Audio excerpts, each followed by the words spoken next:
At what point do you finally say enough is enough? At what point do you finally accept that cutting ties might actually be the best path forward?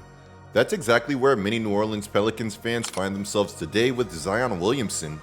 Despite his undeniable talent, countless fans have stepped off of the Zion Williamson hype train. And honestly, who could blame them? Time and time again, Zion has proven that he's anything but a safe cornerstone.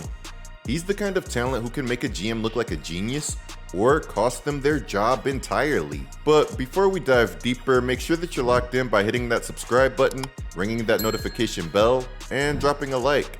It just takes a second, but it's a huge assist in helping me deliver more of the content that you guys enjoy. Speaking of assists, let's hear from today's sponsor. Meet Current, the refreshingly smart banking app that keeps more cash in your pocket and time on your side. Once you're in, Current hooks you up with a paycheck advance of up to $750. And if life happens, because face it, we're all human, they've got your back as you can go up to $200 without any overdraft fees. No penalties, no drama, nothing. Plus, your paycheck can hit your account 2 days early because, as we all know, bills don't wait for anybody. You can level up your credit score safely with Current's Credit Builder card. Users typically boost their scores by 80 points in just 6 months. Any hoop fan knows that putting up 80 isn't easy, but Current makes it feel effortless. I know exactly how hard that building good credit can be and how important that it is in everyday life. That's why this is currently one of my favorite things that they can do for you. Get Current. Sign up at current.com/coop and use my promo code COOP50 to get $50 on them. And unlock powerful tools like a paycheck advance, credit building, and more. Terms and conditions apply. See current.com/legal_disclaimers for details. Thank you, Current, for coming through and sponsoring today's content. Even though he arrived in New Orleans as an NBA title-winning VP with the Cavaliers, I was never sold on David Griffin, and there were plenty of reasons for that skepticism. One major red flag was how openly he criticized LeBron James after leaving Cleveland, essentially complaining about how challenging it was to build around one of the greatest players ever. His words, "Everything we did was so inorganic and unsustainable and frankly not fun. I was miserable. Literally the moment we won the championship, I knew I was gonna leave. There was no way I was gonna stay for any amount of money." And let's not even get started on the Anthony Bennett debacle. Griffin was responsible for drafting Bennett, widely regarded as one of the biggest busts in sports history, thanks to Griffin straight up overdrafting him. His explanation afterward didn't exactly inspire confidence, bluntly admitting his whole life he rolled out of bed bigger, better, and more talented than everybody else. As soon as it was hard, it was over. "I'm the one who got sold the bill of goods, and I bought it hook, line, and sinker. You mess up sometimes." He actually said, "You F up sometimes."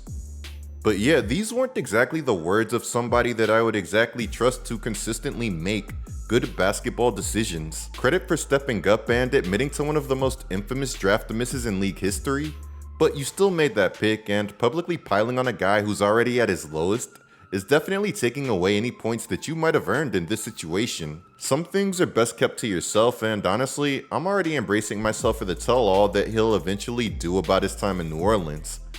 If winning a title alongside LeBron James had him feeling miserable, just imagine what he'll say about his stint running a franchise that's widely seen as one of the NBA's biggest messes. For every brilliant move that he pulled off, like drafting Trey Murphy and Herb Jones in the same class, there were puzzling decisions such as Josh Hart and assets for CJ McCollum, or thinking Devontae Graham could replace Lonzo Ball. Ultimately though, none of those moves really mattered because he never secured the one thing that he needed the most: a committed, consistently available Zion Williamson. We're now headed into year 7 of Zion Williamson's career, and he has the exact same number of playoff minutes as I do: 0. It's hard to not wonder how different that things would be if he had stayed in shape and managed to stay on the court consistently. After all, midway through the 2022-2023 season, Zion had the Pelicans sitting atop a loaded Western Conference, showing us exactly what's possible when he's healthy. Back it up. It's over. Pels. No. Get it done. And on the spin and the reverse, the slam by Zion. Zion was talking trash and feeling good. And after this, I was feeling good too. After this dunk, I was on top of the world. Yeah, the silly unwritten rules say that you're not supposed to do what he did here, but this felt like a dunk that him, New Orleans, and more so, the NBA needed. Forget all that buddy stuff.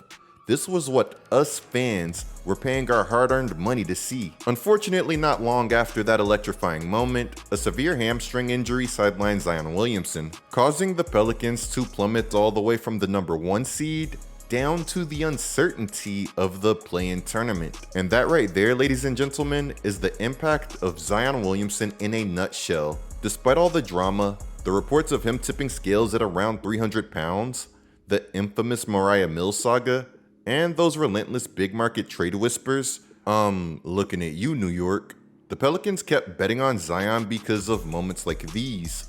But ultimately, the team reached its breaking point.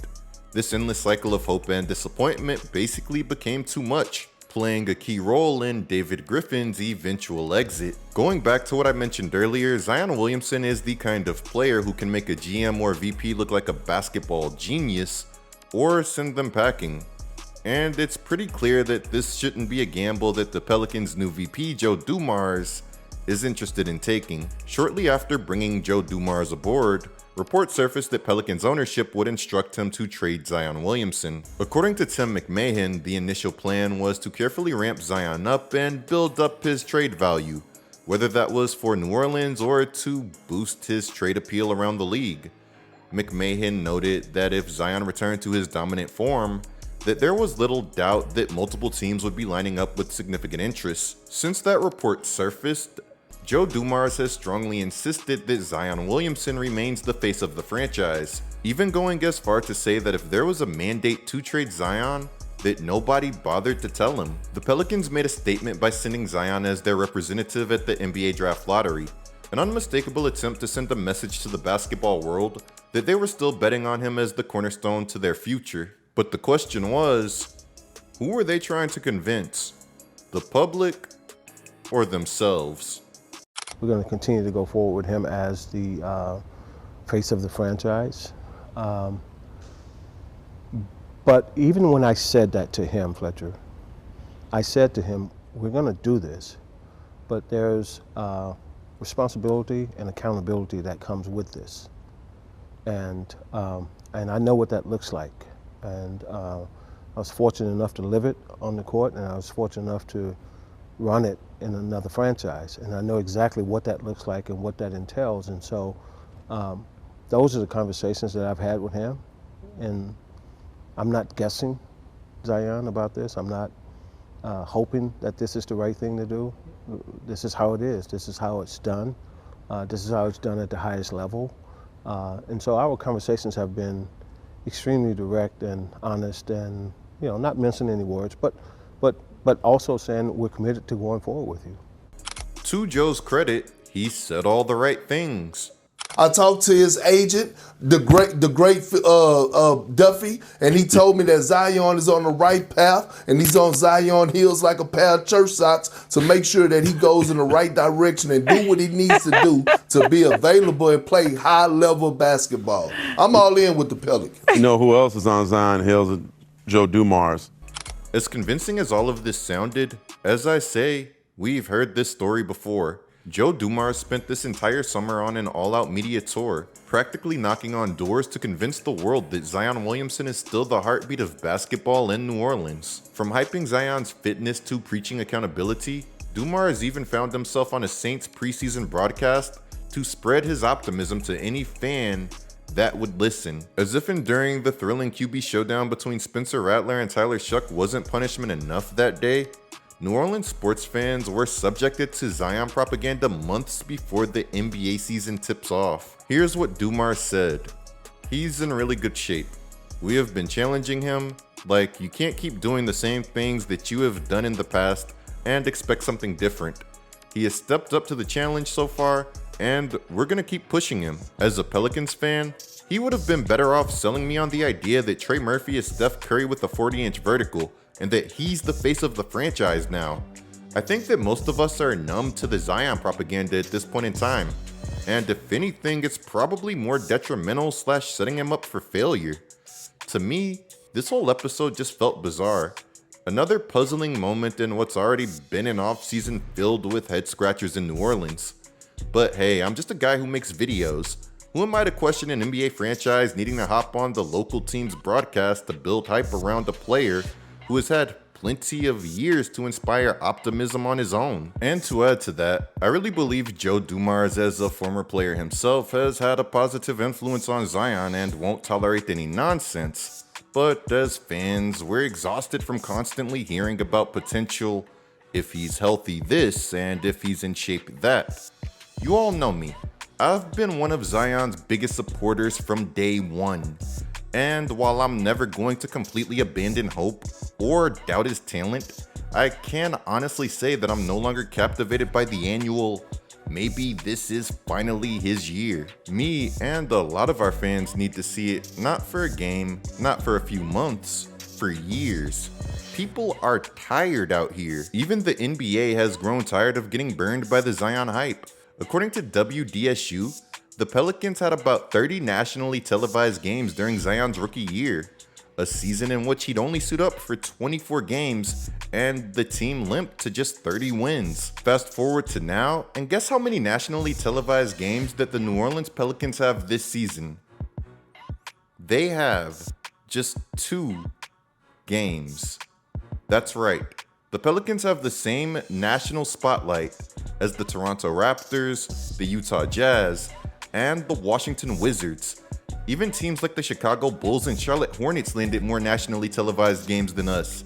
It's just by 1 game, but still, it's all bad. Whether Zion Williamson is channeling his Duke days or not, there's absolutely no excuse for Jordan Poole and Trey Murphy to not be worth at least 3 nationally televised games. By the way, a Jordan Poole video is dropping soon, so subscribe and hit the notification bell to make sure that you don't miss it. I definitely like the Jordan Poole edition, but part of me wonders if the Pelicans' other offseason moves are quietly signaling that the team is bracing itself for the worst case scenario, officially pulling the plug on the Zion Williamson experiment after he hasn't lived up to expectations. Beyond all the Zion hype they've pushed this summer, New Orleans made some intriguing roster moves. Obviously, trading for Jordan Poole is the standout, but here are a few other notable transactions. On June 17th, right in the midst of the NBA Finals, the Pelicans swung a trade with the Indiana Pacers, who were in the finals, acquiring the 23rd pick in this year's draft in exchange for returning Indiana's own unprotected 2026 first-round pick. Unfortunately for the Pelicans, this move went sideways almost immediately. Just days after the trade, Tyrese Halliburton, already battling through a nagging calf strain, suffered a devastating Achilles tear in Game 7 of the NBA Finals. While the Pacers could still piece together a competitive team next season, their chances took a massive nosedive with Halliburton out indefinitely and Miles Turner packing his bags for Milwaukee. So draft night rolls around, and with the 7th pick, the Pelicans grab Jeremiah Fears, a lightning-quick, super twitchy point guard with electric handles, explosive athleticism, and natural scoring instincts. At just 18 years old on draft night, selecting Fears clearly signaled a future-focused direction for New Orleans. But then, the Pelicans turned around and traded the number 23 pick, along with the 2026 first-rounder, the more favorable pick between theirs and Milwaukee's, to the Atlanta Hawks. And who did they select? Derek Queen, a player who not only projects to play Zion Williamson's position, but also comes with his own set of conditioning question marks. This was when I lost my mind. I think I blacked out. I'm so glad the NBA can still give us these. New Orleans trades up 10 spots so they can take Derek Queen, and they give up their unprotected 2026 first-round pick swap that they have with Milwaukee, where they have the favorable, whatever the better pick is, they keep. They send that to Atlanta, who had to be deliriously happy. Like, we only have to move down 10 spots and we get an unprotected. This was one of the 5 dumbest trades of this decade. I was Speechless. Bill Simmons called this one of the worst 5 trades of the decade, but come on. There's no way that this trade ranks ahead of the infamous Luka Doncic trade, the Paul George trade, the Russell Westbrook trade, the Bradley Beal trade, the Kyrie Irving trade, or even the Kyle Kuzma debacle that I covered in my last video. Make sure you check that one out right after finishing this one too, because that was a good one. Shams had our back on this one, basically saying, how can you judge this trade already? What if the player turns into a perennial all-star? It's way too early to tell. But Bill Simmons wasn't alone in his skepticism. Shamit Dua reported that an NBA executive shared a similar sentiment, going as far as saying that the entire Pelicans front office should be fired next year if the pick turns into a top 5 selection. Okay, so I see where that guy is coming from. Dua also cited that an agent bluntly described the Pelicans' decision makers as freaking idiots. Whenever you put your own pick into a trade, you're essentially betting on your team's immediate success. In this case, the Pelicans have made a bold wager on themselves while simultaneously investing in an untested rookie. On paper, Queen might look like the insurance for Zion Williamson, but if your best backup plan for Zion is an unproven player with his own question marks, you're already fighting a losing battle. What's wild is that Derek Queen is already injured, hurting his wrist during the NBA Summer League, where he displayed some of the same enticing flashes from college, by the way. High-level shot creation, impressive skill, and promising passing ability, but unfortunately also repeated many of his old habits. When he didn't have the ball, he looked completely disengaged, his conditioning was visibly poor, and he committed a handful of ugly turnovers. This is a young player that we're talking about, so you take the good with the bad, no big deal. But when you're a team like the Pelicans who have notoriously bad luck with injuries, trading your own draft pick without having a rock-solid roster in place is always going to be a huge gamble. And honestly, it probably would still be even if you did. And that's coming from somebody who's excited to see Queen return to action and fill up stat sheets with his unique mini Boogie meets Jokic meets Sabonis skill set. But as Will Guillory pointed out, New Orleans will already be limping into training camp, with Trey Murphy, Herb Jones, DeJounte Murray, and Derek Queen all recovering from surgeries. That's a whole lot of recovering. The Pelicans roster wasn't even the issue last season. The problem was their key players simply couldn't stay healthy, missing an absurd amount of games due to injuries. There's calculated risk taking, and then there's recklessly betting against the odds. And lately, those odds haven't exactly been kind to New Orleans. I'm scratching my head here, guys.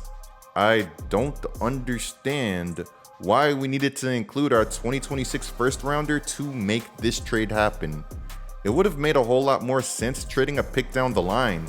You know, to give that upside that you're betting on some time to maybe develop. Regardless, making that move undeniably raises the stakes for next season. So now it's time to see how this gamble pays off. Last season, Zion averaged 24.6 points on 56.7% shooting from the field, along with 7.2 rebounds and 5.3 assists per game. And he reportedly entered the year lighter than he'd been since his Duke days. Hopefully, as Dumars has suggested, Zion is exceeding that energy and will elevate his performance even further this year. Zion only played 30 games last season and has played 30 or fewer games 4 out of his 6 seasons in the NBA. During the Saints broadcast, Joe Dumars mentioned that he gave every player a chance to speak up if they didn't want to be in New Orleans. So clearly Zion wants to stay where he's comfortable. But speaking as someone who really wants the best outcome for both sides, maybe Zion needs a little discomfort to truly unlock his potential. And I don't mean just pressure from a GM or a front office. As much as it pains me to admit it, perhaps a brighter spotlight than a big market like New York could have lit a fire under him. But you know what? Let me let Joe cook. Where do you guys stand on Zion Williamson right now? Would you take him and that huge contract on your team if it were fully guaranteed, which it isn't thanks to those games played, weight, and the body fat clauses? And if so, what would you realistically give up to get him? This is one of the more recent pictures that we have of Zion Williamson. Do you think that he's going to be in peak condition by the time the season starts? Drop your comments on everything down in the comments below. Anyways, there's some more going on in the basketball universe that we have to be covering. So clicking one of the videos that's on the screen right now is a great way to support this channel. I'm GetLikeCoop, bringing you guys the scoop until our next upload.